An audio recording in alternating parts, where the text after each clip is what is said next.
Добар ден, драги гледачи. Добродојавте во уште едно издание на овој наш и ваш подкаст Демократски импулс. И овој пат, како и секогаш, ќе имаме мощни интересен гостин. Денеска ни е гостин еден наш верен соработник, председател на политичка партија Демократи, господинот Јорго Огненовски. Добродојавте и чувствувате се како дома во наше студио, како што секогаш умеам да ви кажам. Благодарам за поканата, секогаш се радувам кој ќе бидам гостин на Демократски импулс. Би започнал со најновите актуелни теми. Еве, како прво прашање би сакал да ве запрашам што мислите вие, дали во моментов е вистинско време за промена на нашиот државен грб? Дали е вистинско време? Па видите, бидејќи властите, премиерот Мицковски нема друго што да работи, владата, наместо да се фатат со реална работа, да работат на развој на економијата, подобрат здравството, образованието, инфраструктурата, животната средина, да се справат со проблемите на социјалата, на сиромашните, болните. Гледате денес онкологија и во други одделенија во здравството немаме лекови, имаме лекови, работат рентгени, не работат инструменти, така да нема друго што да се зборува, па сега ајде ќе почнеме со грбот. Грбот како таков ништо не му фали. Ако ставиш лав или мечка на грбот, што ќе направи? Ништо. Што е разликата помеѓу лав, мечка или не знам некој рис што некој предлага? Глупости невидени. Господин Јорго, во контекст на ово прашање, да ве потпрашам, има поделеност меѓу коалицијата, владината коалиција по однос на ово прашање. Еве, на пример, господинот Максим Димитриевски знам се против. Види, тоа не е битно кој е против, кој е за. Битно е што ние, како граѓани, патиме секој ден, стануваме посиромашни, во секој сектор спомнав пред ова дека ние сите уназадуваме, почувајќи од економијата, здравството, образованието, инфраструктурата, дишиме најотровен воздух во светот, ние ќе се расправаме сега околу грбот. Па се разбира се, Мицковски го пушта ова затоа што меѓити неговиот помошник да почне да кажува дека да, ајде ќе менуваме и химната. Тоа и ми е следно прашање. Па нема везе кое е следно прашање, приказната да сакам да се докажеме, молам, дека ние како така мораме, значи да работиме прво на нашите основни проблеми.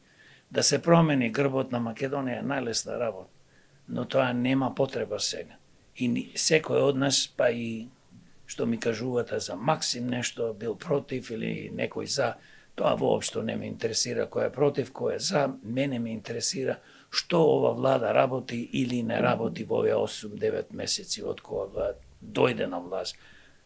Генерално ништо не работи, се шета по свето, се промовира, надевајќи се дека Америка ќе вложи огромна сума на пари или ќе добие поддршката нашиот премиер и нашата држава од председателот Трамп и од америчките политичари, но ние едно треба да сватиме во Македонија, дека ако самите не се избориме да излеземе од ова црна длабока дупка, ја што ја викам септичка јама што ја креира 34 години злосторнички банди на СДС, ДПМН, ДУИ и нивните полтронски привезуци, сега му се приклучија Влени и знам се разбира, значи ние пропаѓаме секој дневно и доста веќе со грбо на Македонија, дај да почнеме да работиме на што е најважно, да излеземе ова тешка сиромаштија, бидејќи цените скокаат астрономски, не лажат со 2.500 или 5.000 денари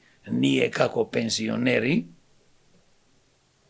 Значи, да се престани еднаш за секогаш со овие глупости, со неважни работи, да се замајува народот и гледам по сите портали, по сите медиуми се зборува грбо па грбо, а никој не зборува за вистинските проблеми и ова е точно кажано од демократите од мене, дека е замајување на народот, оддалечување од вистината, од вистинските проблеми. И не би сакал повеќе да разговараме. Дали може би сами, свесно или несвесно, си ја отвараме Пандорината кутија? Кога сме кај грбот, го кажавте вашето мислење и го спомнавте господинот Меджити, точно, излезе и он дури спомна дека химната ќе се менува и дека во контекст на тоа прашање добро би било да химната или биде само со музика или да се видоизмени текстот, алудирајќи на таму да се вметнати албанците. Што мислите вие, дали е потребно се во ова, дали ни е потребно, дали може би треба и химната да ни се менува? Химната не треба да се менува. Во Македонија не живеат само албанци. Малцинства имаме повеќе, турци, власи, срби, роми, бошњаци. Химната ни е многу добра. Пак ќе кажам. Ова е нешто направено, верувам, длабоко договор помеѓу Мицковски, Меджити и другите што се коалициони партнери, да се замајуваат граѓаните, да се скрени вниманието од вистинските проблеми. Од проблемите што, пак ќе кажам, ги имаме во економијата, во здравството. Гледате дека секојдневно во болниците наши ни умираат пациенти, бидејќи немаме доволно лекови или немаме опрема да се диагнозираат истите. Гледате што ни се случува, дека ние во Македонија немаме воопшто никаква инфраструктура, да имаме намалцено 10 помали современи клинички центри низ Македонија, да не доаѓаат пациентите од Гевгелија, Тетово, Битола, Струга и да ни умираат по скопските болници, да ги малтретираме, финансиски да изложуваме на големи трошоци. Доста си имаат огромни проблеми, ние ќе разговараме за химни. Какви химни, какви грбови, какви. Нека си седи како што е, нека се работи, пак ќе кажам, ние како демократи се бориме и да свестиме овој народ, не за секојаш да престани да гласа за овие злосторници, бидејќи сите овие се на свој начин злосторници. ДПМН, СДС, ДУИ, немојте да мислите има разлика помеѓу ВЛЕН и ДУИ, тоа е исто. Од таму само се префрлија во ВЛЕН, исто и со СДС кај Максим знам, тоа се партии, тешки манипуланти, политичари кои што владеат 20-30 година политичката сцена, а резултатите се нула, поточно минус нула. Македонија не да тапка во исто место, Македонија пропаѓа секојдневно. И благодарам на прашањето, но јас не би дискутирал повеќе на овие теми, се извинувам. Кој е ставот на вашата партија и на вас како председател на Демократи во однос на патните трошкови на пратениците? Што мислите вие? Дали може би треба да им се намалат, да им се укинат или да им се зголемат? Нашиот став подолго време, како демократи и мој личен став, е да се укинат патните трошици. Во собрание пред 2 недели, Левица, партијата поднесе барање да се намалат патните трошици. Тоа е тотално погрешно. Не треба воопшто пратениците да добиваат патни трошоци, затоа што 4 години тие се вработени во собрание. Кога некој некаде те вработува, не е битно кој град во Македонија, не ви плаќа патни трошоци. Овие се бенефици кои што сака да ги користат пратениците, се разбира. Еве еден пример ќе земам со Петар Ристевски, пратеник од Прилеп, кој што го викаат народски кажано, човек кој што не повеќе има оштетено Македонија, македонските граѓани, буџетот во 2024 има добиено 14.300 евро патни трошоци. Но тој е пратеникот кој се пожали. Пратеникот се жали. Тој да бил се во жали. минус. Бил во минус. Вака да се разбериме едно. Кога ќе станеш пратеник, демократи предлагате, ќе ви кажам повеќе предлози што предлагаме околу пратениците, демократи предлагаат да се укинат целосно патните трошоци. Број 1. Демократи предлагаат да се намалат пратениците во собрание. Демократи предлагаат да им се намалат платите на пратениците. Пред година и пол, во 2023 се зголемија платите за неверојатни 78%, додека на другите вработени низ Македонија се зголемуваат 2, 3, 5%, ретко 10%.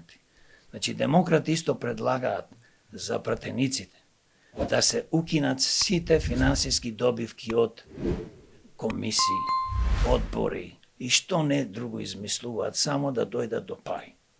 Значи, ова е невидена плачка на народните пари, поточно на народниот буџет.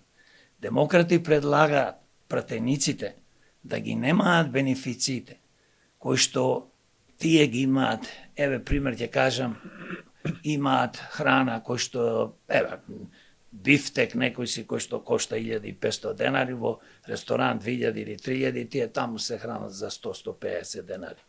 Тоа бифето може да постои, се разбира, но нека си платат реална цена. Исто треба да се укине апанажата за пратениците. Што е апанажа? Многу од граѓаните не знаат што е апанажа. Апанажа е од кој ќе заврши, значи 4 години пратеникот да биде пратеник и не е повеќе избран, уште цела година му се дава платата. Па тоа го нема нигде. Значи тоа е невидена плачка на народниот буџет. Некои земаат повеќе години апанажа, не само една година. Ако е тоа така како што кажавте, тоа е трагедија. Но јас не сум свесен за тоа дека повеќе од една година, но независно од тоа дали е една или повеќе, јас знам дека е една. Како? Сега, значи, зборот ми беше дека ние треба да имаме пратеници во собрание, кои што ќе работат за една нормална плата. Пример, ако е платата на еден пратеник 1000 евра, тоа ќе биде се. Нека си седат во Скопје. Исто да се укини треба оние 400 евра што се дават за кирија. Кај го има тоа? Значи, ако сакаш да бидеш пратеник и платата ти е 1000 евра или 1500 евра, тоа ти е се, ќе си ги покриваш трошоците. Ако сакаш да одиш во Прилеп, Битола, Скопје, во Тетово, од каде си дојден, може да си одиш на твој трошок. Значи, ова е чудо невидено и ние како демократи се бориме и сакаме да се променат и доста други работи, но ова е најважно што го спомнувам сега и еднаш за секогаш да се заврши со пратениците. Пратениците треба да бидат народни, а не ненародни. Пратениците треба да работат во интерес на граѓаните и на Македонија како држава, а не за своји лични интереси на богатење и бенефици и единствено да работат за своите полтронски, политички, јас ги викам сега, бидејќи се претворени во овие политички структури и партии во злосторнички Ги здруженија. спомнавте пратениците. Моментално ни се 120. Дали се можеби доволно, дали ни се малку, дали ни се многу, кој е вашиот став околу ова? Јас Ние кажав, сме мала држава, но дали јас кажам, вака се, да се разбериме. Соединетите американски држави имаат 100 сенатори. Имаат уште 400 и нешто во, што викаат куќата на тие некои си таму, ајде да речеме советници и пратеници. Значи негде околу 500 и нешто. А народ 350 скоро милиони. Нас на 1,5 милион, ако сме останати во Македонија, ако сме останати негде тука некоја бројка, малце поќе, малце помалце, имаме 120 пратеници. Не народни, јас ги викам, зошто? Затоа што треба да се укинат. По мене, ако ме прашате и на демократи, повеќе од 27 пратеници нема потреба да имаме. Зошто нема потреба? Ако 27 паметни луѓе не може да донесат одлуки, да донесат закони, кои што ги видат во интерес на државата, во интерес на граѓаните, се извинувам, во интерес на економијата, образованието, инфраструктурата, животната средина, на сиромасите, на здравството, земјоделството, тогаш колку стварно нас ти треба? 120 да ги крмиме? Па знаете дека платата на еден пратеник е 2000 евра, 120.000 денари. Плюс плаќаме доприноси. На тоа уште 50%, му доаѓа негде 60.000, плюс во собрание, знаете колку луѓе работат за овие ненародни пратеници, кои што носат закони против својата држава и против својот народ? Тоа има стотици кои што работат во собрание. Знаете какви ни се трошоците за одржување на собранието? Знаете колку пари се трошат за превозни средства како автомобили, купуваат секоја втора, трета, четврта година нови автомобили. Тоа треба да се одржува. Да не зборувам за патни трошоци. И така натаму, така да бројката ние мислиме 27 паметни луѓе ќе водат ова држава на 1,5 милион народ.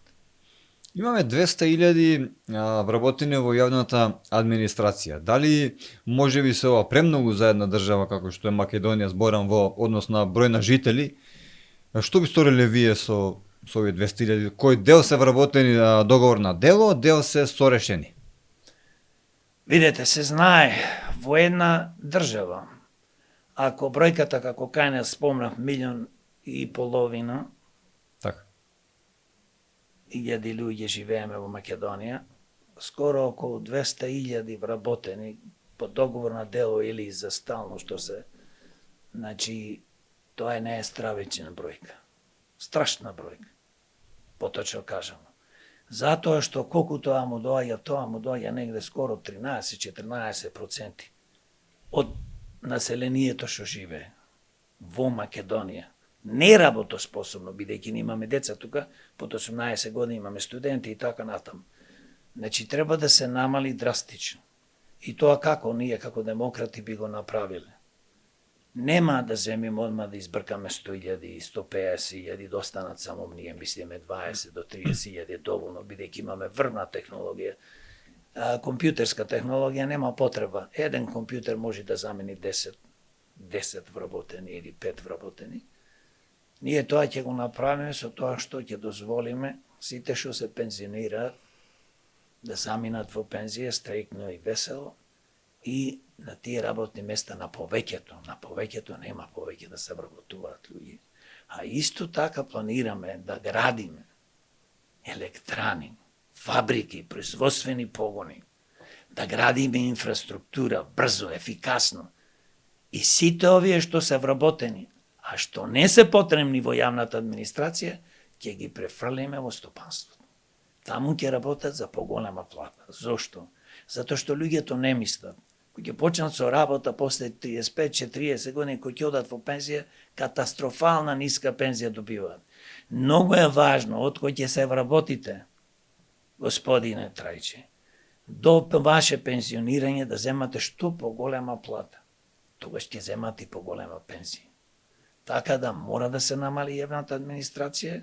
Мислиме ова е криминална јавна администрација на еден начин, затоа што 95% и повеќе се вработени од политичките злостонички структури СДС, ДПМН, ДУИ и други партии кои што се појавија на политичката сцена и измислуваат, како што кажав, и секакви работни места, го празнат народниот буџет, нас не осиромашуваат, а никој не мисли она што го кажав да се инвестира, пример 2 милиарди евра секоја година наредни 10 до 15 години во капитални проекти како што се електрани, фабрики, производствени погони, земјоделството.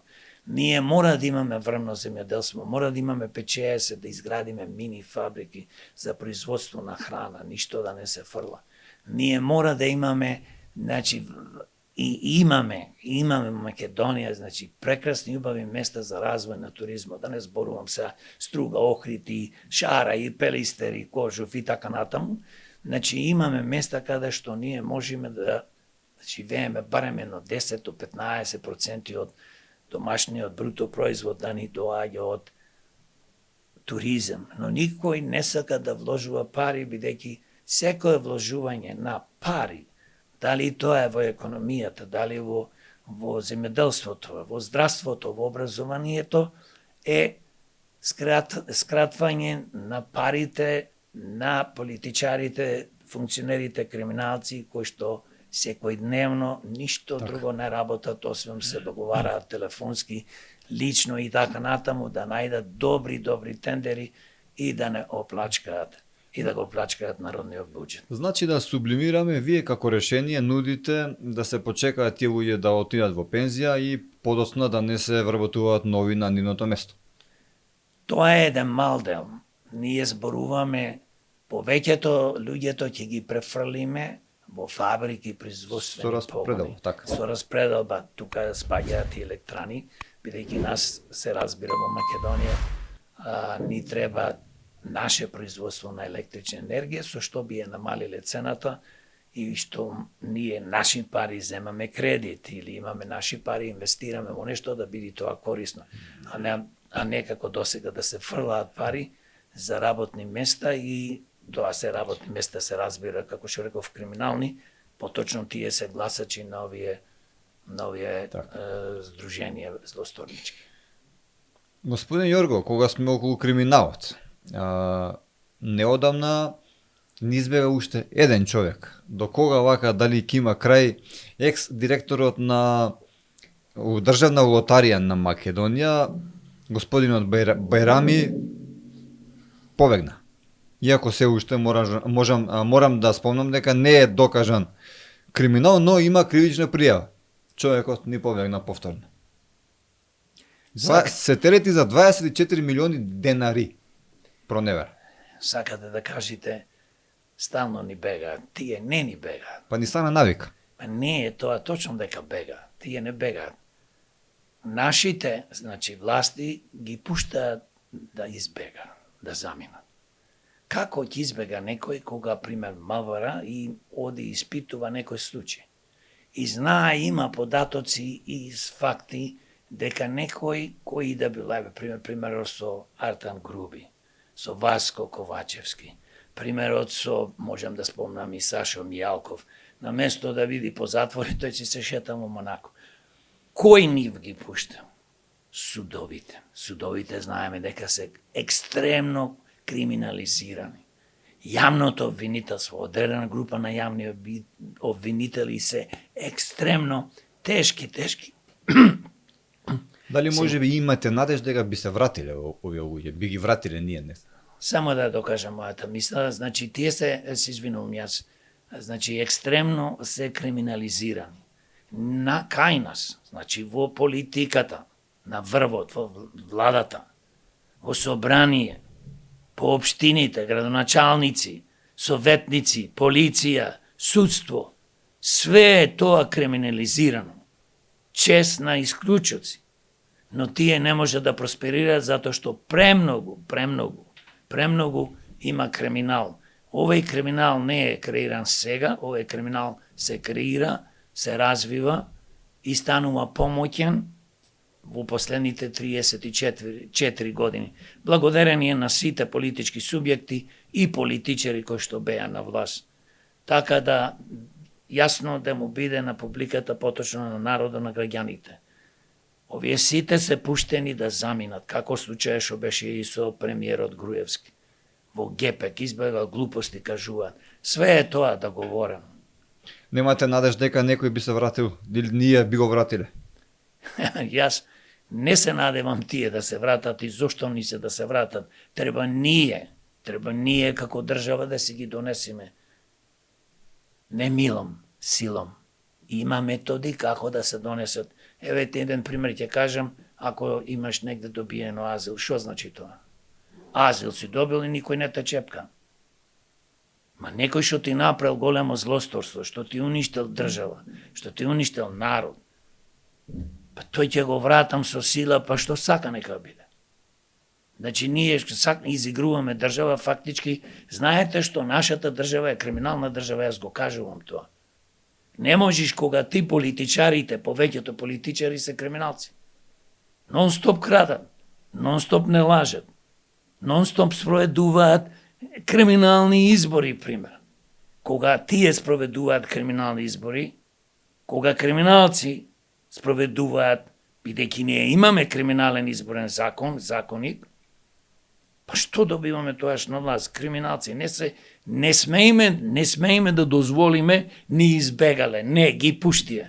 Сега, бидејќи ни СДС, ни ДПМ, ни ДУИ, ни ЗНАМ, ни ВЛЕН, ни едно од овие партии и други некои партии што претендираат и мислат се големи македонски или воопшто какви да се албански, турски и не знам што патриоти, тие се чисто преваранти. Излегуваат на политичката сцена, да дојдат на власт, да седнат на фотелјата и после што викат србите даш што даш, ајде земи, кради, пустоши. Македонија му треба честни луѓе. На Македонија му треба професионалци. На Македонија му треба луѓе кои што имаат храброст, кои што знаат и ќе креираат функционална и правна држава. На Македонија не им се потребни криминалци. Го спомнавте господинот Груевски, но Унгарија нас не ни го испорачува. А за возврат го гледаме дава често интервјуа по нашите телевизии. Во ред, кривичниот закон беше сменет на 2023 година, што ние како држава впрочем добивме или изгубивме со се во ова, и вие како демократи дали би смениле можеби нешто во кривичниот закон? Пред да ви одговорам на прашањето за кривичниот законник, поточно кој што стана криминален кривичен законник, ќе ви одговорам нешто за Груевски што спомнавте. Унгарија не ни го дава. Ако сме ние држава и ако премиерот, бившиот, направил, кој што јас мислам направи огромна штета на Македонија, со сила ќе вратиме. Никој не може да не спречи. Ако сакат некоја држава, знаете, не сакам да спомнувам држави, ги враќаат.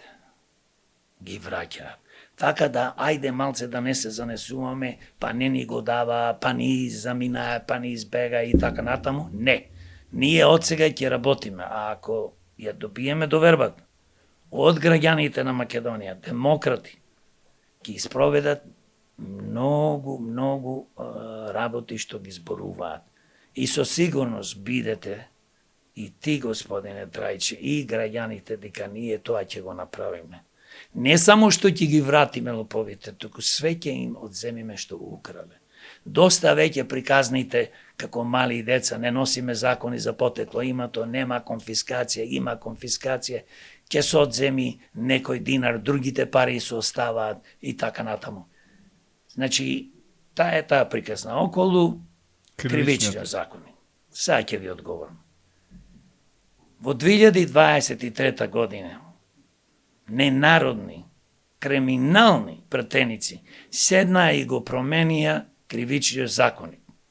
Се договорија на свој начин во затворени врати, што викам јас, партите да го поминат законот, да ги намалат казните. Замислете за злосторничко здружување. Казната беше од 1 до 10 години. Што е тоа многу малце. Значи, зборувам за луѓе што крадат милиарди, не само што ги крадат парите, зборувам за луѓе, еве пример, сите пари, милиарди што се украдени, кои што требаше да се инвестираат во здравството, не се инвестирани, одредена група луѓе ги украде тие пари. А колку илјадници, стотици илјади луѓе не имаат во последните 15, 20, 25 години умрено по болници. Самите знаеме, гледам од моите родители, кај вас спомнавте за вашата мајка и така натаму, жал ми е, сочувство. Значи, такви мајки, брајки и сестри и бабовци има секој ден и умира по македонските болници. Од кој? Од овие злосторници што ги украдија парите на место додат. Да не зборувам, нема пари за градење на електрани, нема пари за градење на фабрики, инфраструктура, па ние во Македонија сме. Во Македонија не може Скопје 2 дена поред да биде најзагаден град во Европа кога е околу 500.000, а имаш градови по 20-30 милиони да бидат помалце загадени. Значи, ова е злосторство направено. Сега тие што направи?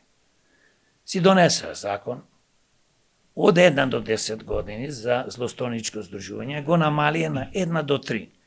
Видите кај е цела цака. Некој можда не се разбира, но јас сакам да објаснам и ово го објаснам не за вас, господине Трајч, објаснувам за граѓаните. Така. Значи, Покрај тоа што кога ќе се намали законот ако од 1 до 3 години и не добиеш правосудна пресуда, вашето дело застарува. Има доста судии што ги кријат делата во фиоки. Тоа е тежок криминал, ќе зборуваме и за судите малце, тежок криминал. Така да штом делата застарат, не дека само не одат по затвори, туку си ги задржуваат украдените милиарди, милиони на еден законски начин, бидејќи законот беше променет во собрание. Тоа е на еден легален начин. Го криминализираа криминалот, поточно ги ослободија криминалците, политичарите, функционерите. Значи, затоа демократи предлагаат да не застаруваат делата, да се донесе закон, кривичниот, криминален закон, итно да се промени. И да неколку точки ќе спомнам најважни, да не застаруваат повеќе делата на политичарите, функционерите, криминалци. Да не се амнестира, да не може никој, ни председателот на Македонија, ни собрание да ги амнестира политичарите, функционерите, криминалци. Казните да бидат од 10 до доживотен затвор. Зошто? Затоа што ако сте вие, премиер, пратеник, и почнувате да крадите, да уништувате, а сте се заколнале дека ќе работите за доброто на народот и одите пред избори и го лажите народот, вие треба сурово да бидете казнети. Не сме казната за некој што краде, што уништува све, бидејќи пак ќе кажам, не е дека парите, милиардите ги украдија. Поважно е, тие пари може да се инвестират, како што се рекол, во здравството, затоа имаме стотици илјади луѓе умрено од тие пари што ги украдија, наместо да имаме врвно здравство, и да не зборувам за економијата, не градиме ништо, а младите и повозрастни стручи кадри си заминуваат, со тоа се уништува нашата држава. Индиректно, како сакате да вртите, штом ги крадите парите, вие уништувате Македонија, вршите огромно злосторство врз Македонија и својот народ, народот на Македонија. Друга многу важна работа за да се донеси закон е, покрај што кажав дека да не застаруваат делата, да не смеат да се амнестираат, од 10 до доживотен затвор за овие злосторници. Значи, штом, ако некој добие казна 10 години, 15, 20 од суд, никош повеќе кој ќе излезе од затвор, да нема право да се занимава со политика, да нема право да има функции како директорски функции и така натаму, мора овие луѓе за секојаш да ги тргнеме од политичката сцена, се разбира, бидејќи тие ако се вратат повторно истото ќе го прават, бидејќи тоа се психопати. Значи, замислете, вели некој, јас сум градоначалник на општина, ама знаете како што кажа Лјупчо Ѓоргиевски, абе сите краде и јас крадев.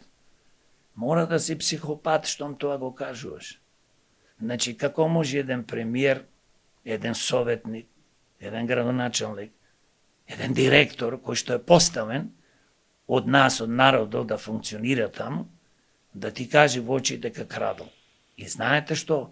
На овие сите луѓе треба итно од 1991 да се испита потеклото на имотот.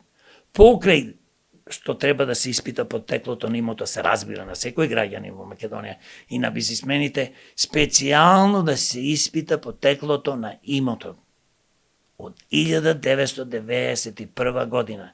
И све што ќе се докаже, независно дали тие починале, дали постоја, дали заминале во некоја друга странска држава, државата наша треба да ги гони со затворски високи казни, како што го спомнав, и да му се одземи се, и од дедо предадо, затоа што ова злосторство.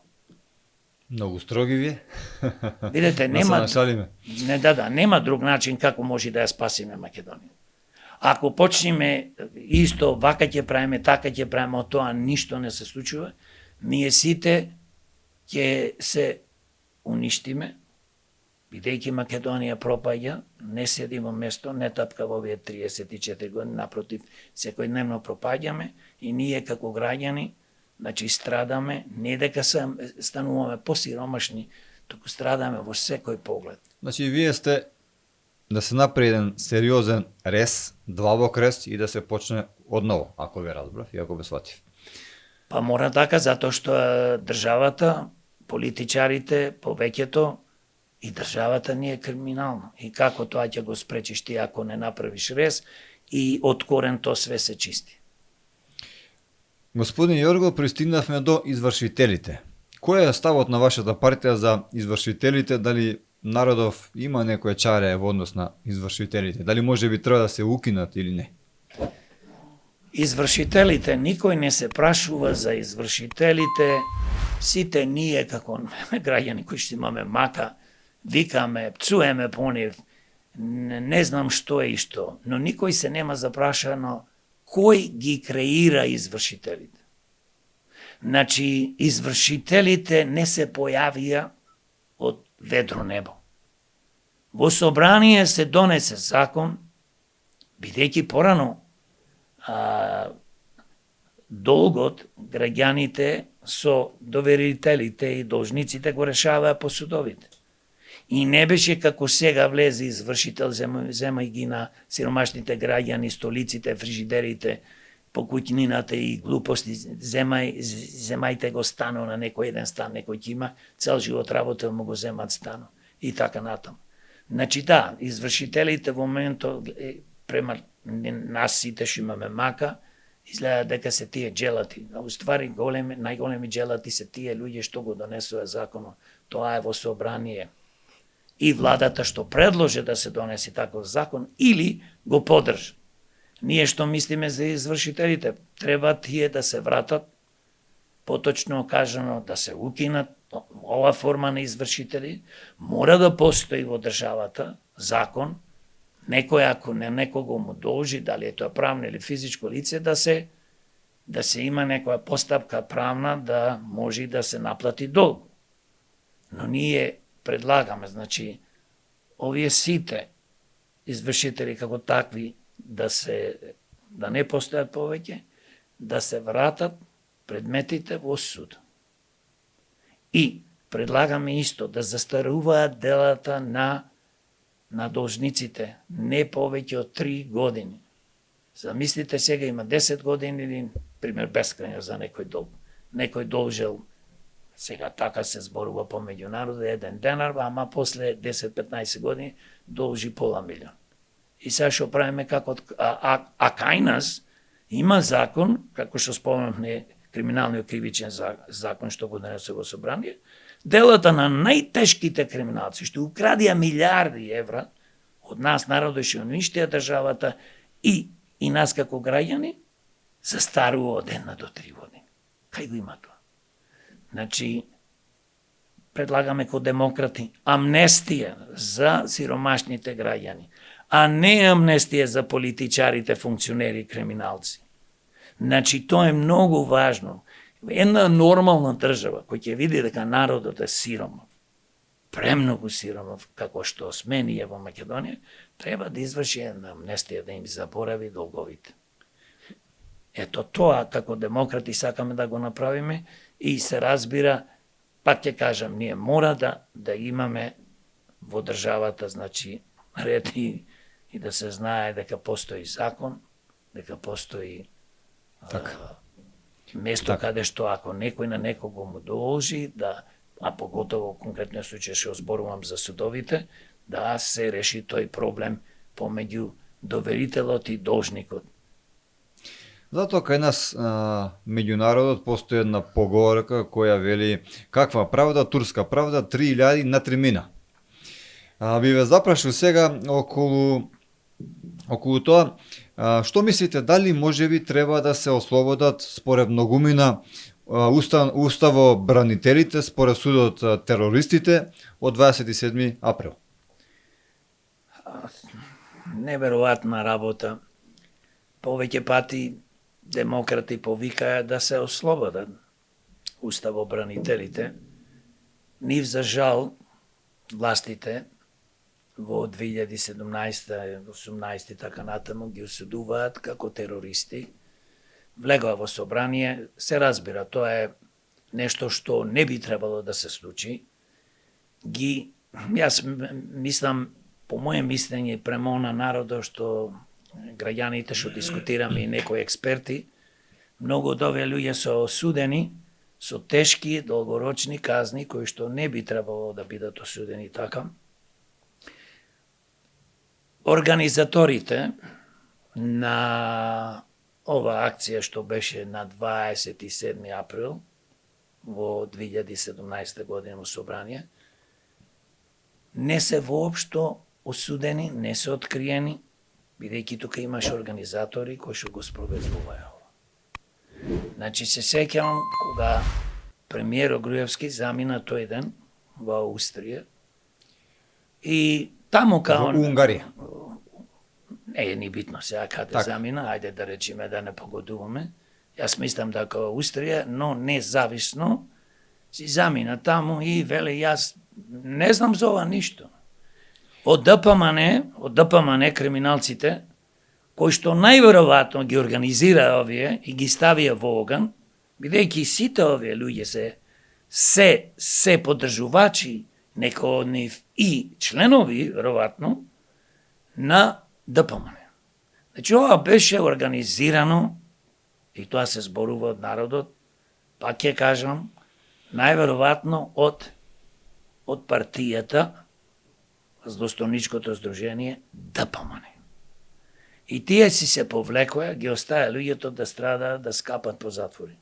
Ние како демократи повикуваме властите, а кои се властите, пак од ДПМН, нема тоа да го направат, да отворат повторно и да ги донесат повторно пред суд луѓето и да ги ослободат, бидејќи ги осудија премногу, а каде се тие што ги организира? Некој што, знаете, повеќе треба да се осуди оној што ќе те натера да го извршиш делото, него извршитело, затоа што тие се организатори.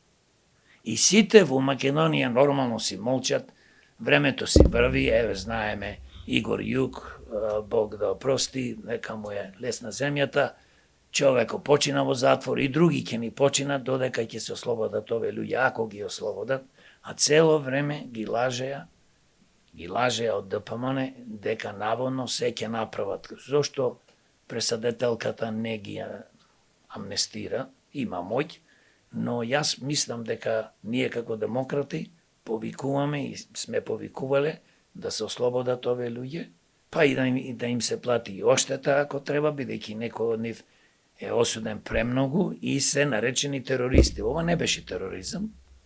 Тероризам, знаете што е тероризам? Тероризам кој ќе влезеш натред, земиш огнено оружје и масакар да направиш. Тоа е тероризам. Ова беше еден гнев, една толпа на народ, кој што пак ќе кажам, не е ова спонтано, ова беше све организирано, све направено како треба. Но за жал, овие луѓе лежат по затвори, скапуваат по затвори, а треба да се ослободат. Тоа е моето мислење, пред се како човек и како демократ. Метафорично кажано, некои влегои со цвеќе, па беа осудени како терористи. Господинот Апасиев, председателот на Левица, изјави во 2017 година на својот Facebook профил дека овие луѓе треба да се осудат за велепредавство, кога беше шарен револуционер заедно со СРСМ. Што мислите вие за оваа изјава на господинот Апасиев? Видете, тогаш тој беше шарен револуционер, соработуваше со криминалната СДС. Се разбира, го кажа тоа и што мисламе дека катастрофално, бидејќи тој не би требало тоа да го кажува и нема ни право да го кажува.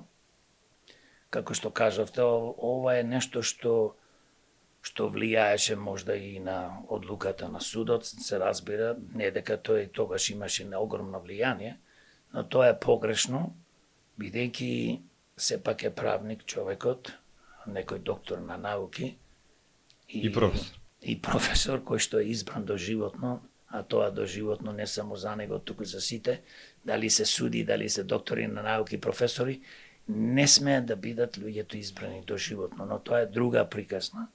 А за мене ова е катастрофална грешка што тоа има направено, а од друга страна сега изигрува голем македонски патриот, ќе спасува Македонија со неговата црвена младина, која е таа црвена младина, јас не знам, но ние живееме во 21. век, не живееме во 1917 времето на Ленин и 1945 кога Русија нормално имаше водач како Сталин, кој што испотепа 20 милиони руси.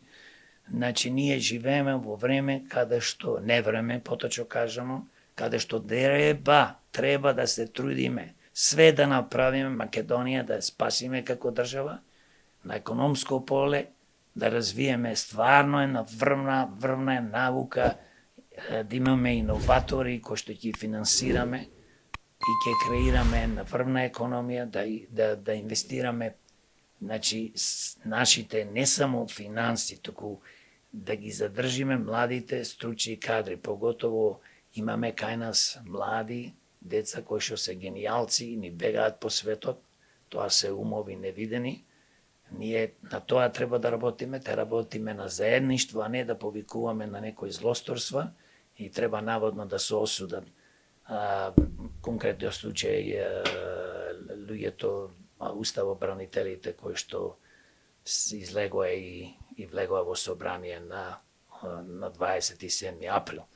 Значи, осудувам ова негова изјава, страмна, ја читав и дури ми беше многу непријатно, а од друга страна денес изигрува голем, пак ќе кажам, македонски патриот и ќе ја води Македонија. И можам слободно да му кажам, бидејќи човекот живее во облаци, од неговите идеали нема ништо.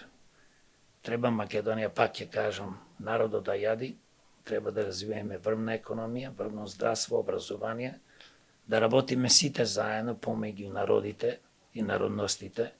Не можеме вака да дозволиме политичките криминални структури од СДС, ДПМН, ДУИ, Ленин и од не знам кој да не закаруваат помеѓу нас и да креираат омраза помеѓу македонци, турци, албанци, власти, срби и така натаму. Ние треба да живееме, бидејќи сум живеел 30 и нешто години во Америка, треба да живееме како што се живее во Америка. Таму има граѓани на Америка. Таму нема, а тука кај нас цело време гледате што се случува. Ајде химната ќе смениме, ајде грбот ќе го менуваме, па не знам 20% во уставо, па бугарите ќе ги внесиме, па за тоа се расправаме, дајте бе луѓе да се свестиме. Ние немаме леп да јадиме, ќе се расправаме со вакви глупости, со национализам лажен. Кажавте интересна фоскула време не време. Апропо ова ваша изјава, би ве запрашал, во моментов ни се случува 20 годишно момче да влезе во основниот суд со ранен со ножеви и со еден сатар. Исто така во Кавадарци началник во дискотека на служба, човекот бил истепан. Во Охрид поранешен началник фатен при кражба во К-маркет. Има ли крај на овие лудости? До кога вака? Кај нас криминалот, дали е на политичко ниво, стопанско ниво или помеѓу граѓаните, помеѓу нас, станува се пораширан, се помоќен. Зошто? Има едно правило кој што вели сиромашна држава креира криминалци и криминал. Значи, замислите кога сте многу сиромав, не само што финансиски вие не можете да се прераните, да си платите сметките, и ментално ве осиромашува. Размислувате тотално погрешно.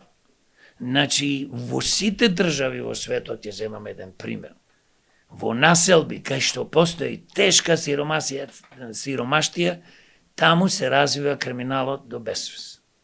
Ние во Македонија ќе имаме криминал помеѓу политичарите, помеѓу граѓаните, во судството, јавното обвинителство, во здравството, во образованието и секаде, се додека се на власт овие злосторнички здруженија што ги спомнав.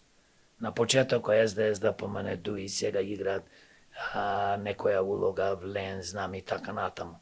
Па тоа се све исти луѓе кои што се вртат со години, со децении во политика. и само го она што кажав и понано кажувам го смена адресо, па ајде ќе почнеме со нова партија, па ќе се викаме како ќе се викаме и ние сме сега нешто ново. А уствари ако ме погледнеш биографијата, исти луѓе, исти политички структури не водат 34 години во огромна септичка јама. И ако ние како народ, како гласачи, не се освестиме, не само што ќе патиме и понатаму повеќе и повеќе, туку ќе ја изгубиме ова златна држава Македонија, но за жал нема, за жал пак ќе речам на овие злосторници кои што секојдневно ја уништуваат нашата Македонија, нема да им дозволиме. Ние како демократи и граѓаните мора да се обединиме и да не филозофираме многу.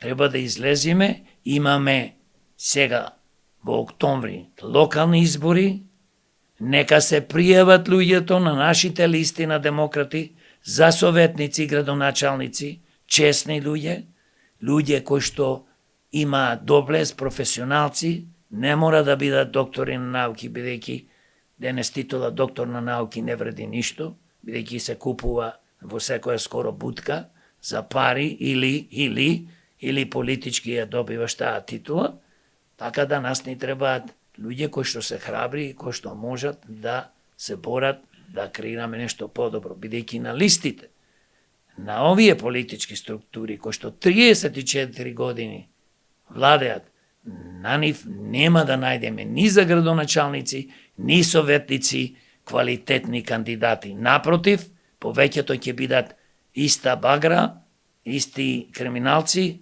кои што понатаму ќе не уништуваат. Состојбата во Македонија во моментов не е баш сјајна. Сите знаеме дека нормално има и сиромаштија и во околните држави не е баш сјајна, но таму луѓето штрекуваат, се бунат. Кај нас некако никој не се буни, дали можеби им одговара, дали можеби народот му е убаво, нели ние сме потомци на Александар Македонски, кој го освоил половина свет. Дали мислите дека народ се плаши или што е работата? Видете, може да погледнеме, да нодиме подалеко во Србија. Скоро 3 месеци протести. Не се само студентите се најбројни, но исто и граѓаните на Србија. Не навлегувам во политичката ситуација во Србија, бидејќи јас живеам во Македонија, но се разбира ако има неправда, гледате во Србија излегуваат стотици илјади луѓе и се бунат скоро секој ден. Ние во Македонија, за жал, не можеме кога повикуваме како демократи или воопшто како граѓани на еден протест, дали е протест за животната средина, дека дишиме секојдневно отровен воздух, дека градовите ни ги претворија во гасни комори, дали е протест против сиромаштија, дали е протест против катастрофалното здравство, образование, економија, дали е протест за сиромашни пензионери кои што преку 100.000, скоро 100.000 земаат минимална пензија од 15.500. Дали е протест за и што да е во Македонија? Значи, ние не можеме да собериме 50-100 души. А сите умираме од тој отровен воздух. Ние треба, кој ќе излеземе, треба да имаме стотици илјади, илјадници луѓе надвор на протести. Шо правиме ние? Па се плашиме. И веќе зборувам за македонецо. Македонецо по природа е плашлив. Зато одошто се плаши. Да не изгубам работа, детето ми го вработи, јас натаќам ја вработа, мене ќе му напредат, не можам, ми е страв. А од друга страна, зборуваме за Александар Македонски, Да. Во нас како македонци течи неговата крв. Харабар, воин, кој што половина од светот го освои. Дали ние си имаме запрашано, штом се понашаме вака, се плашиме од се, а не треба да се плашиме. Треба да излеземе и да се буниме, да се бориме, да ги промениме работите на подобро. Се работи за нас, за нашите деца, внуци, сограѓани, за нашата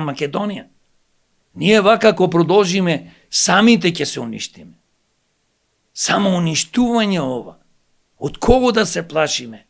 Зар, ако ние не сме задоволни од градоначалник, од советот на некоја општина, од владата, од пратениците, зошто да не излеземе и да протестираме? Да им кажеме, не може повеќе ваково.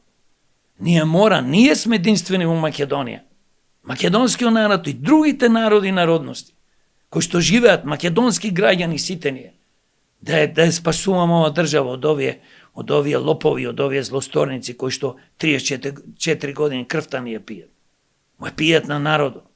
И дали вие, зборувам до сите граѓани, се имаме ние сите запрашано. Јас сум македонец. Се имаме запрашано дали ние стварно потекнуваме од Александар Македонски. Ако тој толку бил храбар и одел по цел свет, до Индија да ја освојува, се борел со чудо, значи, во светот, со најмоćните армии во тоа време, нас ни е страв да излеземе, да протестираме и да му кажеме, ете во Скопје, бидејќи 2 дена поред беше најзагаден град во светот, бре луѓе, 500.000 жители, а Нью Делхи има 30 милиони или Токио 37 милиони. Почи се 20 пати пример Токио. И ние се плашиме да излеземе и да протестираме. Прашањето е, стварно ние дали сме потомци од Александар Македонски? Јас не можам да сватам, но еднаш треба овој народ македонски и сите други народи и народности, македонските граѓани кои што живеат во Македонија, да престанат да ги поддржуваат овие злостонички политички партии и нивните политичари кои што сега се на власт, биле на власт, бидејќи сите овие 34 години, секојаш овие политички структури се на власт. Дали на локална, дали на централна власт.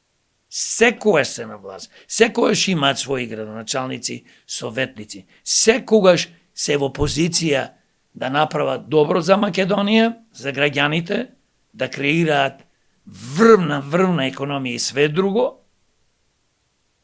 И секогаш се на позиција како што се и што го прават 34 години, да не плачка до смрт. И затоа викам, македонци, македонски народе, запрашајте се дали Александар Македонски, поточно ние како македонци сме негов потомак. Дали сме потомци на Александар, бидејќи вака повеќе не може.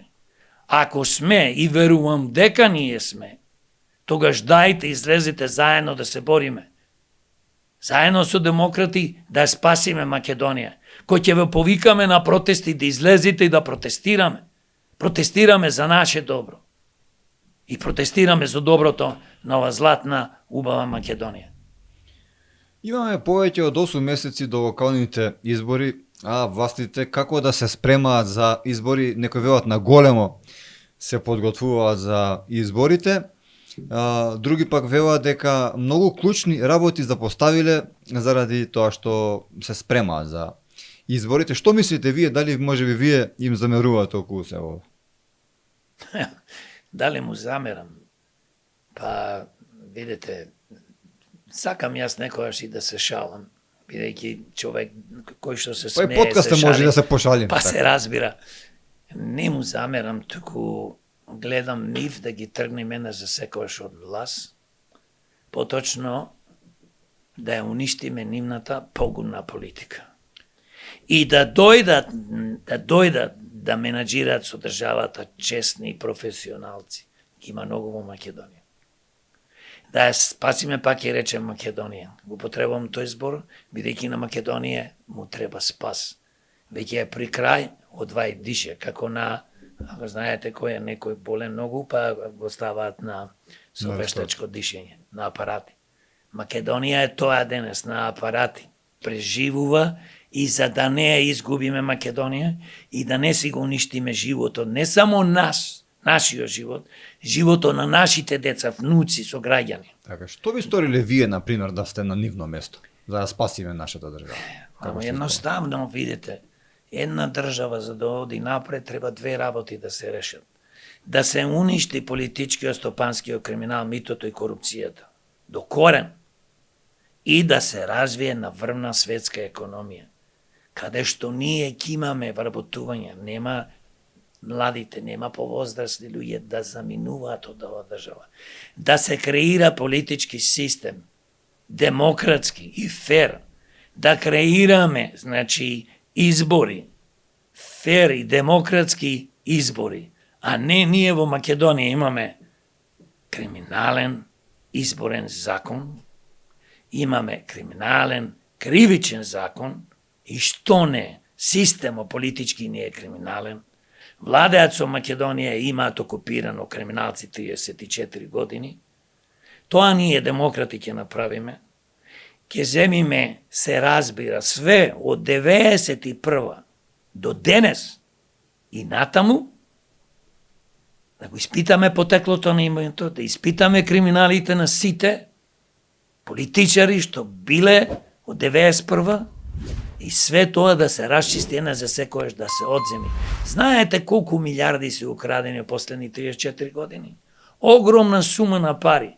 Та треба да се врати кај народа, да се врати во државата, да се инвестира. Сега еден пример ќе ви кажам. Во Америка, председателот Доналд Трамп не е ни месец дена. Неговиот помошник Елан Маск, најбогатиот човек на светот, вели за ова кратко време направиле ревизија и како ги испуштаат државните работници, јавните, значи во јавните фирми, вела заштедивме милиарди долари. И предлагаат по 5000, пази, по 5000 долари да се даде на секој граѓанин во Америка. Замисли колку пари се трошеле во Америка, не викам краделе, се трошеле непотребно. А кај нас се крадат? Па ако почнеме од 91 да ги враќаме сите пари што се украдени, ние ќе бидеме богата држава. Тоа е број еден. Што се случува сега во моментот, тоа сакаме да го направиме.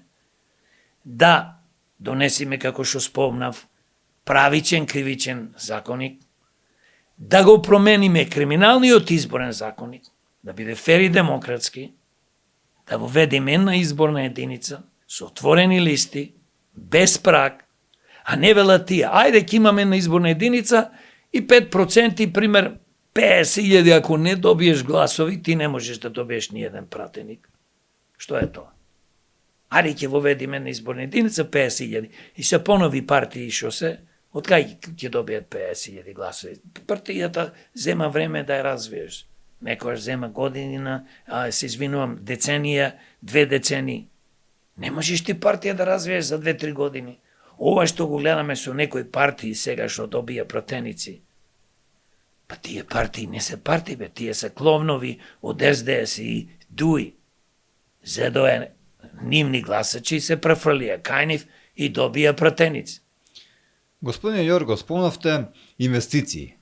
Наш поранешен пример Зоран Заев кажа дека во Македонија ќе дојде Формула 1 дека ќе прави стаза. Но тоа не видовме ништо. Дали е можно, дали во Македонија некогаш да имаме стаза на Формула 1, например?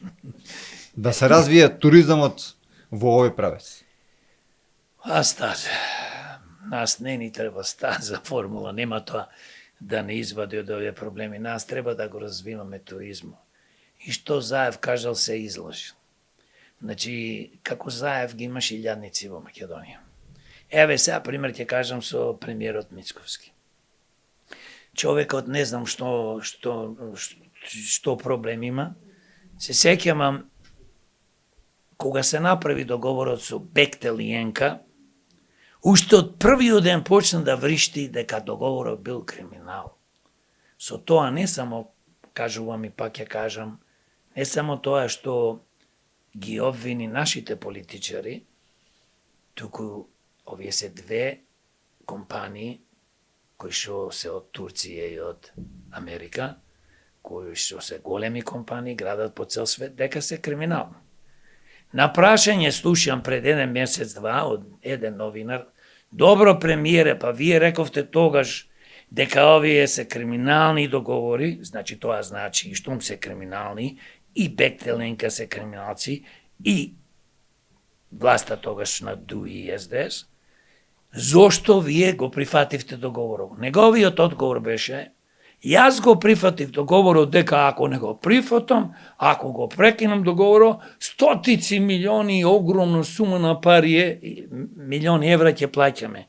А јас сега да му одговорам на премиерот наш, што го лажеше тоаш народо, што вриштеше цело време.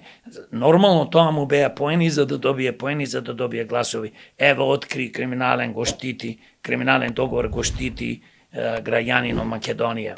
Од Бехтеленка и од СДС и ДПМН кои што беа на власт, да му одговорам. Ако договорот стварно беше криминал, не бранам никого. Ако беше стварно на суд ќе соди и ќе се докажи, тогаш Бехтеленка и овие политички криминални злосторнички здруженија на ДУИ и СДС и се разбира тие политичари криминалци, ќе си плаќа огромни пенали, поточно ќе влезеа во буџетот на Македонија стотици милиони евра. Така да кај нас да не му веруваме на ниеден политичар.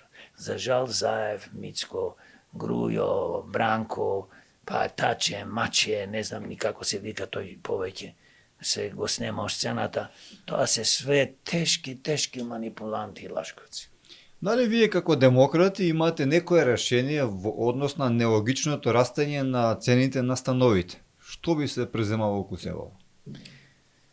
Видете, кога немате држава, тогаш нема контрола на растење на цените. Не се работи само за цените во становите или за прехранбените производи, воопшто цените растат вртоглаво. Поготово да дискутираме точно малце за становите.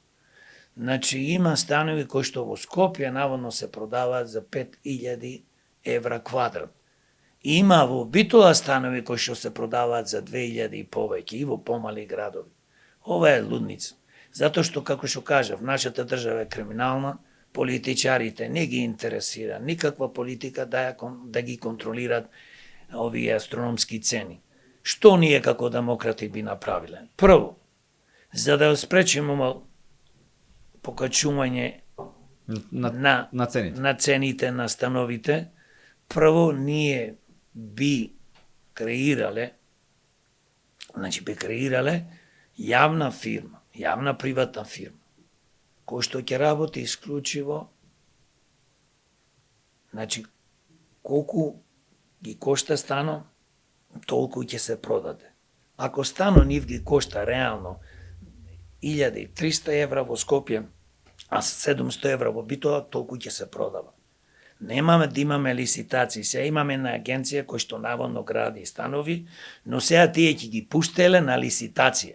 И ако оди цената 1000 евра, може да оди до 1500, до 2000, така ќе ги продава. Тоа е глупост невидена. Тоа е лага, манипулација со народ. Значи, треба да имаме фирма, државна фирма, па ќе кажам, може и јавно-приватно партнерство, со приватен капитал, исто и државен капитал, да имаме кој што наредни 10, 20, 30 години ќе гради станови и нема да биде профитабилно.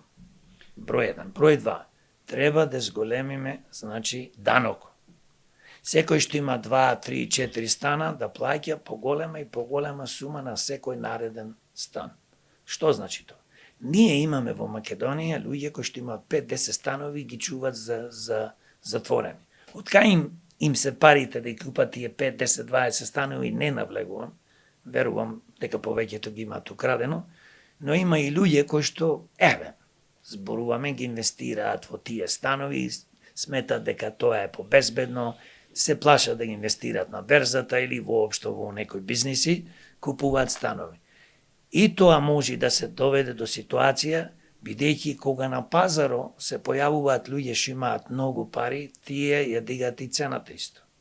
Значи, оданочување на секој што има повеќе од 1, 2, 3 станови и доди пропорционално, така да еден ден ќе сватиш ако имаш 10 станови, а плаќаш на 10-тиот стан, да речеме, 20% на вредноста на станов секоја година, нема да имаш 20 станови. Значи, тоа е една политика која што се води, која што бие направиле ние, и се разбира, мораме да ставиме, значи, државата има моќ, владата, собранието има моќ да каже, вашата цена, лесно може да се дознае колку се градат станови во центар во Скопје, колку е вистинската, значи, потрошувачка за тие станови да се изгради еден стан, ќе се каже, може да повеќе од 10, 20, 30% маржа не може повеќе да заработуваат.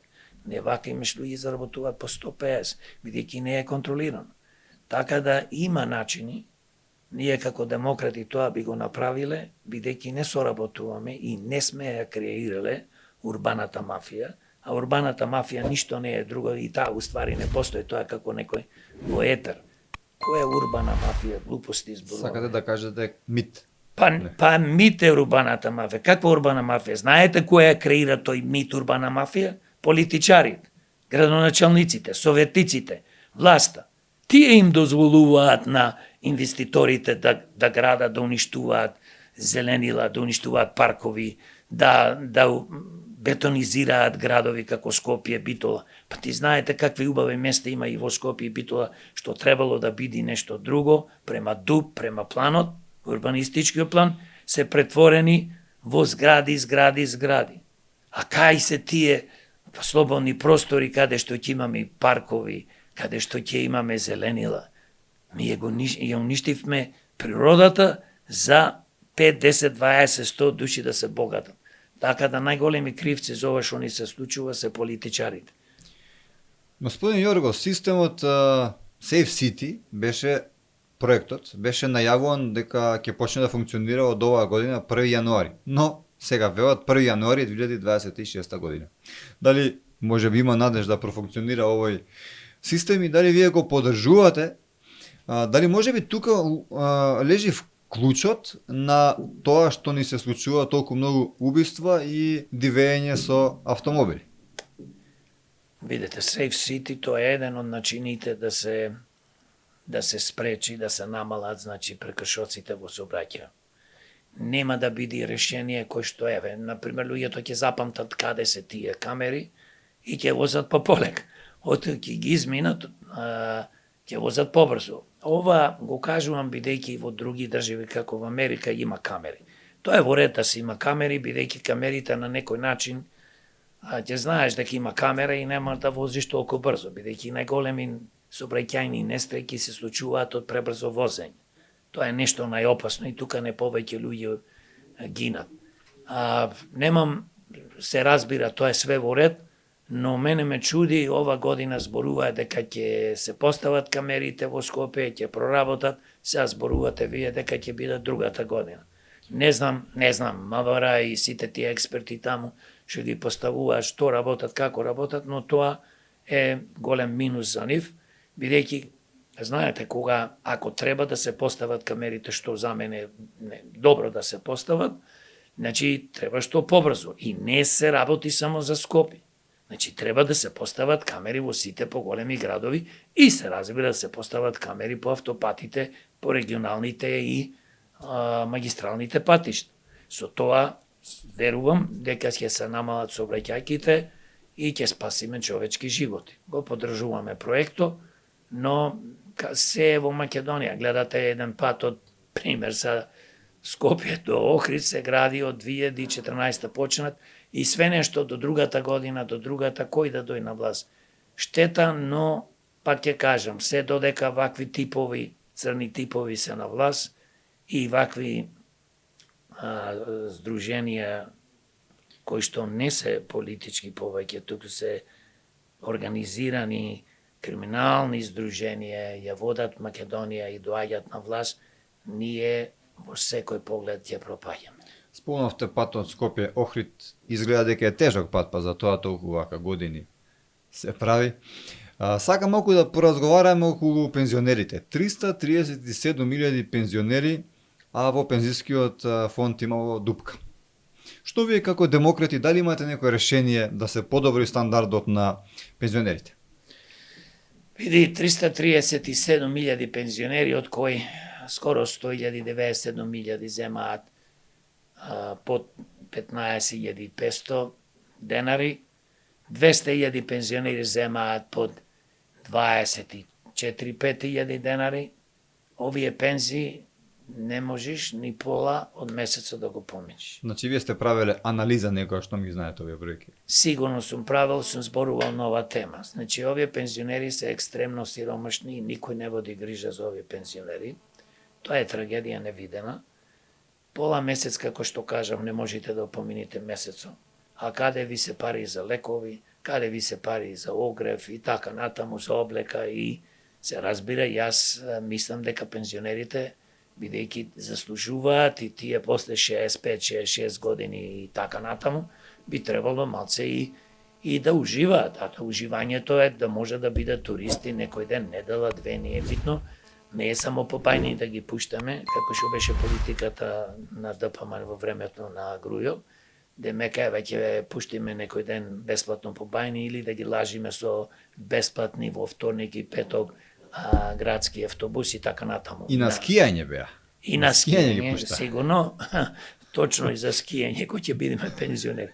Туку работата е дека ние треба, и секош велиме демократи, за да ги заштитиме пензионерите, како и вработените во Македонија, мора да се донесе закон за минимална плата. Не да се манипулираат Минимална народот, пензија? граѓаните. Плата и пензија се извинувам, мислев за двете, значи Така, изборнам. Сега спомнав и вработени, значи минимална пензија, минимална плата. Зошто? Бидејќи кога се донесе минимална пензија и минимална плата, се заштитуваат најсиромашни. Не е онај некој пензионер земал 60, 50, 70. Тој не е проблем, тој ќе преживее и живее добро. Не е проблем некој што зема 1500, 2000 евра плата, како пратениците уште 15.000 евра годишно патни трошоци. Тие не само што ќе преживеат и многу други работи ќе прават, и плюс некои од нив криминални пратеници крадат и пустошат и се богатат. Туку ние зборуваме за пензионерите, и пак ќе речем и за вработените, но сега зборувам за пензионерите. Значи, минимална плата во пензија се извинувам, не смее да биде помала од 30.000 денари. Некој ќе рече, па тие толку, значи, вложувале во тие нивни, кога треба за пензијски фонд да се делува и така натаму и за здравствен фонд, но ние треба да знаеме во Македонија дека никој не може да живее, ни еден пензионер помалце од 30.000 да живее. И пази, со 30.000 пак ќе живееш сиромашно. Сега, повеќето ќе речат експерти, во наводници, па што предлагате, бе, луѓе, од каде пари? Па едноставно. Значи, тоа е нашиот предлог. А од каде пари? Кога ќе развиеме на врвна светска економија. Значи, за да можеме ние да го направиме тоа, прво треба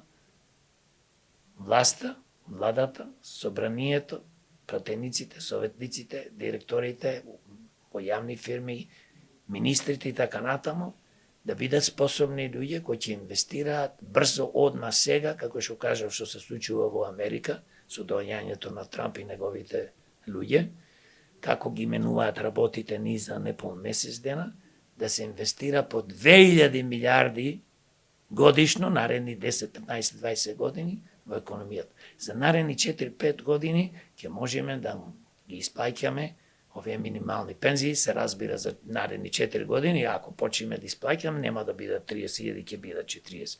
Значи, без економија, ова све што го зборуваме, нема никогаш да не успее пензионерите да имаат минимална пензија 30.000, исто нема да имаме врвно здравство, нема да имаме врвно образование, да не зборувам инфраструктура, кој ќе ја чисти животната средина, па за тоа треба пари, милиарди и милиарди евра, за да ние можеме, а не за да можеме овие да ги оствариме во сите наши работи и еден ден да креираме една функционална и правна држава.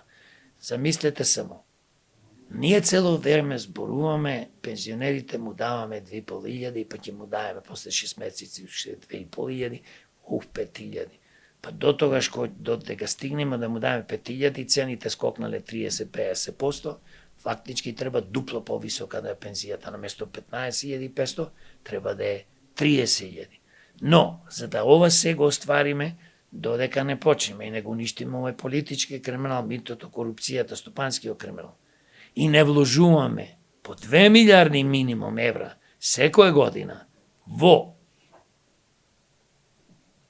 капитални проекти, електрани, фабрики, производствени погони, земјоделството, туризмо, инфраструктурата, ние нема никогаш да бидеме држава како треба.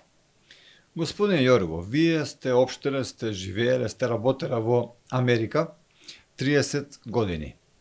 Сте имале 2 фирми за производство на филм. Значи, многу добро го познавате тој американски систем, како функционира. Исто така и политиките на староновиот председател Доналд Трамп.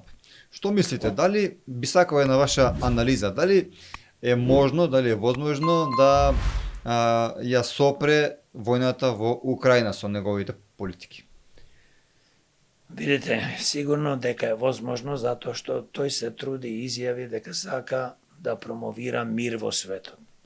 Веќе стапи во контакт со Русија, со Путин и неговите луѓе, и веќе има во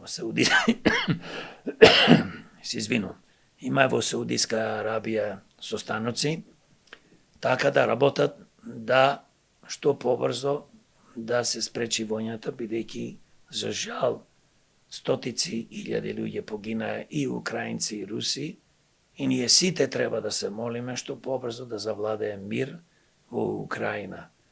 А за жал во светот се разбира и тука во Македонија постојат луѓе кои што се ситат дали тоа се руси, дали се тоа украинци кои ќе гинат.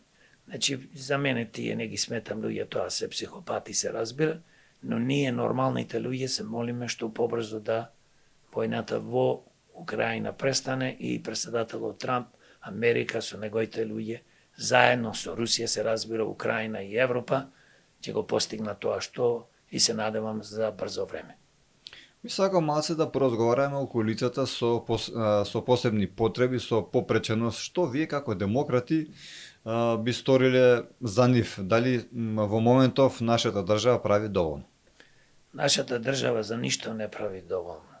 Само добри се политичарите кои ќе дојде денот за лицата со посебни потреби, се сликаат со нив и се прават како хумани луѓе. А да ги прашате родителите, да ги прашате децата, да ги прашате повозрастните кои што имаат потреба од помош од државата, ќе ви кажат дека досега никаква скоро помош нема добиено. Ние како демократи разговарано имаме со родители, пример. Има некои деца кои што се непокретни тотално, парализирани. Тие деца, еден од родителите мора дома да седи да ги гледа. Сакаме за тие родители да им обезбедиме плата. Платата треба да биде како минималната плата. На тоа дете или возрастен кој што има значи потреба од посебни потреби, физичка попреченост, кој што е катастрофална, да кажам, мора да ми се помогне исто да им се дава финансии во висина на минималната плата, бидејќи тие трошат. Можете да замислите човек кој што е непокретен, колку само за пелени троши, колку треба да оди по лекари. Значи, ние не можеме да ги оставиме овие луѓе само на родителите и да му фрламе по 7.000 некоја си социјална помош. Треба да им се обезбеди превоз до установи, до болници. Треба да се креираат, поточно да се изградат во секој поголема општина и општина воопшто зборувам, значи прифатилиште како некој дом, како да речеме некоја институција кој што тие преку дено 7-8 сати, 10 сати ќе поминуваат таму. Значи, треба се разбира, зборувам за овие што се тешко болни.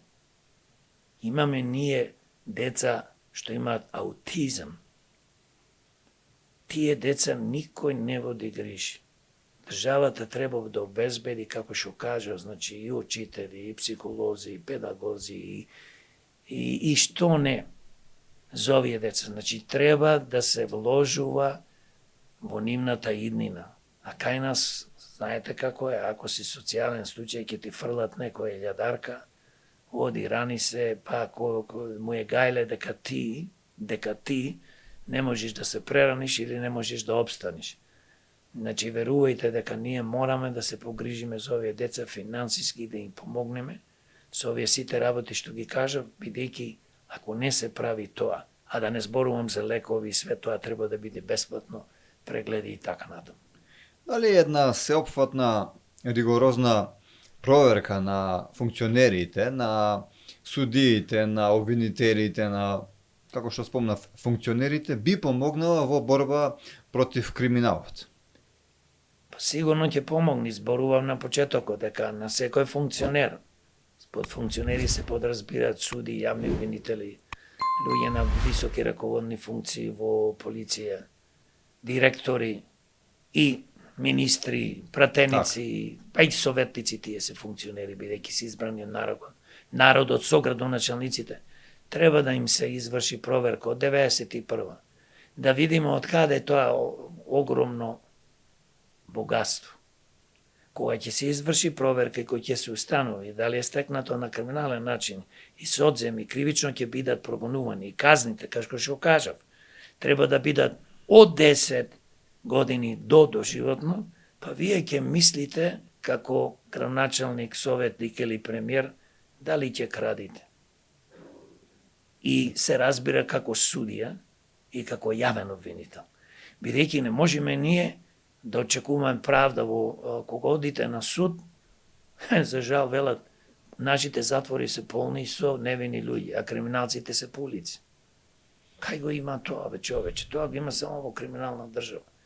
А што нашата држава Македонија прави криминална? Па политичарите, судите, јавните обвинители, полицајците, криминалци кои што се. Имаме ние многу повеќе честни луѓе во судството, суди честни. Но тие си молчат, дали се плашат, дали не сакаат да се мешат во овие работи, се поставени од одредени политички структури. Не сакаат да ги бркат криминалците, дали се стопански, дали се политички. Ние не можеме, затоа реков, ова е трул криминален политички систем кој што мора од корен да се менува. А ова само може да го менува народот, граѓаните, гласачите и демократи. Затоа што во демократи имате честни професионалци со работно и животно искуство. Ние немаме во нашата партија црвена, зелена, жолта младина. Ние имаме здрава, паметна младина кој што сакаме да ја зачуваме во Македонија. Како го оценувате, господин Јорго, како ја оценувате панел дискусијата на нашиот премиер, господинот Христијан Мицковски во Минхен, каде кажа дека наместо европеизација на Балканот се случила балканизација на Европа? Видите, еден премиер, воопшто владата, министрите и така натаму, треба да имаат контакти со светот. Ќе кажем еден пример со нашата председателка. Се затворила во канцеларија и не знам дали има посетено некоја држава и дали има средби со државници. Не со бугарите, да. Дали со државници и така натаму. Значи, нашата председателка е катастрофална председателка. Не знае кај тера, жал ми е за жената, но ДПМН ја наместија, ја изгласаа 500 и нешто илјади гласачи и добивме што? Ништо. Наместо председател кој што ќе застане, ќе се бори за овој народ, ќе оди, ќе се зборува и ќе се движи по светот, се разбира, на конструктивни разговори. Премиерот, тој се движи, дали е Минхенска, дали оди во Америка, дали овона, тоа е све добро. Но што ние имаме од тоа? Што ние имаме од тоа? Значи, не е бито, еве, ние донесовме, наместо да донесеме Европа, балканизација, донесовме во Европа, сака да каже, бидејќи бугарите, еве, не пречат за да влезиме во Европската унија. Јас секојаш велам. Нашиот премиер, кој ќе зборува, и кога ќе го слушаш, некојаш зборува добро, некојаш не знаеш што кажува. Но зошто нашиот премиер не застани тамо, кој ќе оди на тие седници, не знам, симпозиуми и така натаму, не ја кажи вистината што ја кажуваат демократи. Зошто не кажи непријателска Бугарија нас не негира во се, од дали постоиме ко македонци, дали сме ние вештачка творевина на Тито, 45-та, дека не постои македонски јазик, дека не постои македонски историја, не ги признава македонците во Бугарија, што не го кажи тоа јавно пред сите и да кажи дека со нивната политика не страми по цел свет и не се сложува и затоа ги прекинува сите преговори и договори со Бугарија. Со кој? Со Бугарија, со политичарите од Бугарија ќе се договараш. Тие живеат како во тунел. Значи, нив не ги интересира, ние сме соседи на место да влеземе во Европската Унија, тие нас не спречуваат и ни прават огромна штета. Со тоа што не понижуваат ние, зар со бугарите, со бугарските политичари, поточно и бугарската држава, ќе креираме комисија историска. Наводно, зошто? За да се докажуваме дека сме ние македонци. Па тоа е понижување, бе. Да се докажуваме дека имаме македонска историја. Ако ние мислиме Гоце Делчев што е македонец, дека е македонец, што има јас со нив да се расправам и договори да правам? Ќе му кажам, се извинувам, бидејќи вие не признавате, не вреѓате и не понижувате пред целиот свет, со вас нема што да преговарам. Ги прекинуваме сите дипломатски односи и толку. Некој ќе праша, ако тоа го направиш, нема влегување во Европа. Не е точно. Европа, мораме во очи да му кажеме, дека има голем, огромен проблем. А тоа е што донесоа закон 27 држави, да постои консензус, сите да гласат за некој закон да им помине во Европското собрание. Тоа е нешто страшно. Тоа е како да имаш некој диктатор, кој што ти вика, вака ќе биде и никако. И еден од тие 27 држави, конкретниот случај нас, сега со Бугарија, вика, не може Македонија да влезе. Овие се билатерални, значи, проблеми што ги имаме помеѓу Бугарија и Македонија. Оти не покажиш не сила, да покажи интелигенција, да каже повеќе нема со ова што да разговарам. Па јас да сум премиер, тоа ќе го кажам, бе човече. Ќе кажам на Европа, ќе му кажам, вие имате проблем. Вашиот проблем е што не донесовте закон и не постои во светот, одете, како што кажам секојаш во Америка, од 100 сенатори, 60 може да променат устав, може да донесат закон. 60. А 40% како гласат, нека гласат. Така и овде кај нас. Значи, што сега, ние утре друга некоја држава ќе се појави, па ќе му ги исполниме желбите, ќе ставиме бугарите во уставо, па утре ќе ти кажа промени ги сите учебници, па Гоце е бугарин, а не е бугарин, е македонец, па не знам што и не знам што, и на крај ќе останеме обезличени. Значи, премиерот Мицковски нема храброст да каже на Европа, ви имате проблем, променете си го законот, бидејќи многу европски пратеници се борат тој закон да се промени. Не само, немојте да мислите дека се грижат тие многу за Македонија, па срцето им изгоре, туку напротив, тие не можат и други закони. Еден Орбан му кажува, не може да се пушти помош вамо, не може овој закон да се донеси, Унгарија зборам. Некој Холандија нешто друго кажува. И што е тоа? Што е тоа? Кај го има? Кај го има во светот? Само го има во диктаторски држави. Ако му се каже така, и ако кажат тие, па знаете што, ако ви ова го направите, не знам кога ќе влезете во Европа. Па ние ќе чекаме тогаш, додека вие ќе промените законот и вашите проблеми ќе си решите. Македонија нема проблем. Ние као испаѓаме, па нема пари да ни дават, па нема да не примат, па те уште 30 години нема да не примат, бе човече. Така. А ќе не примат многу побрзо ако настапиме како што зборувам јас. А ова премиерот што го прави, нека се шета по светот кај што сака, но порака ќе му пуштам до премиерот Мицковски. Седни тука, помалце шетај се по светот и помалце манипулирај го народот, дека јаве одиш по светот нешто ќе направиш, земи работи да се уништи овој политички криминал, да се среди судството, јавното обвинителство, да не постои криминал, земи работи на врвна економија, почни да градиш електроцентрали, а не да запираш, бидејќи ти си еден обичен трговец со електрична енергија, тргуваш со електрична енергија и јавно кажуваш, и видеот имаме пуштено ко демократи, дека си наводно тргувал со стотици милиони евра со електрична енергија, па си направил пари. Па велиш сум направил пари. Како си тргувал? Ко беше директор на дистрибуција за електрична енергија? Ко беше пратеник? Ко беше професор на машински факултет? У кое својство ти тргуваш? Имаш своја фирма? Светска позната?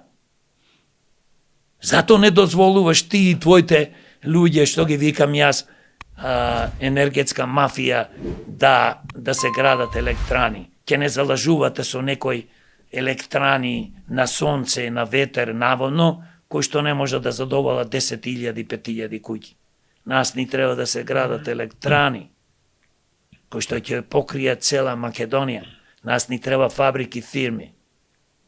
Земај пари, а не земаш пари, господине Мицковски, премиеру,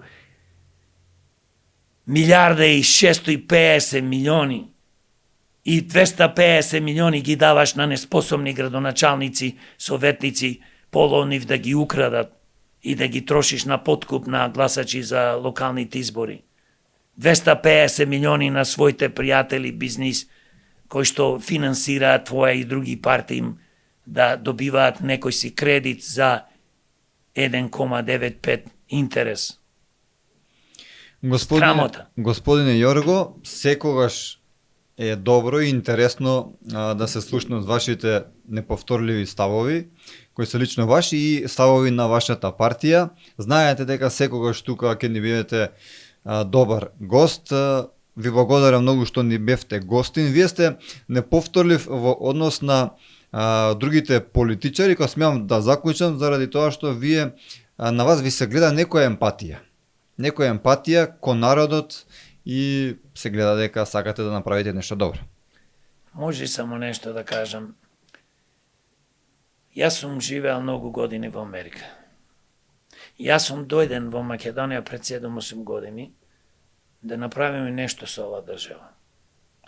Јас немам потреба да се занимавам со политика, секојаш сум кажувал, па ќе кажам, јас не сум политичар. Јас се занимавам политика за доброто на Македонија, за доброто на работа, за народот.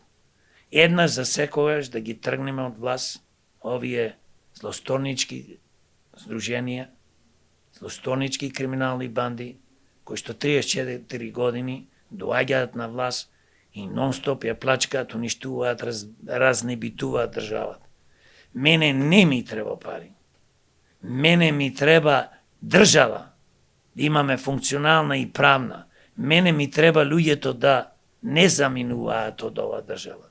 Затоа што ние ќе изгубиме Македонија како држава, ако наредни 5, 10, 15, 20 години уште пола милион луѓе ни се одселат. Кој ќе остане овде? Старци, нема вода кој да ни дае, луѓе. Зато повикувам пак повторно на народот да излезе. Ова е голема и долгорочна борба, бидејќи кога кој да дојде на власт, цело време не мотат, не манипулираат, ништо не се случува, напротив државата, градовите, општините ни пропаѓаат и све друго, бидејќи на власт доаѓаат луѓе кои што не знаат кај што терат, и да завршам мислата, 1.600-700 милиони земени, 250 милиони за неспособни во општините и за советници да му и пополнуваме дупките да купуваат гласочи, 250 милиони евра ќе одат за бизнеси блиски до властите, другите 500 милиони ќе се даваат наводно за да ги отпаѓаме долговите, другите 650 милиони евра ќе се така прокоцкаат, наместо овие пари и да се земаат кредити по 2 милиарди годишно, како што кажат, да се инвестираат во капитални проекти, ние ги поточно властите ги трошат и секоја со пресметка кај има поголем тендер, таму да се работи за да може да се стави нешто во джеп и да се оплачка овај народ. Ви благодарам уште еднашка, се надевам дека се гледаме повторно. Благодарам и јас се надевам за брзо пак ќе се видиме. Драги мои, а на вас, доколку ви се допадна ова видео, знаете дека требате да стиснете лайк. Ова беше председателот на Демократи господинот Јорго Огненовски. Имавте прилика да ги слушнете уште еднашка неговите ставови. И нормално дека треба да го споделите ова видео за да ви допрво до што повеќе луѓе.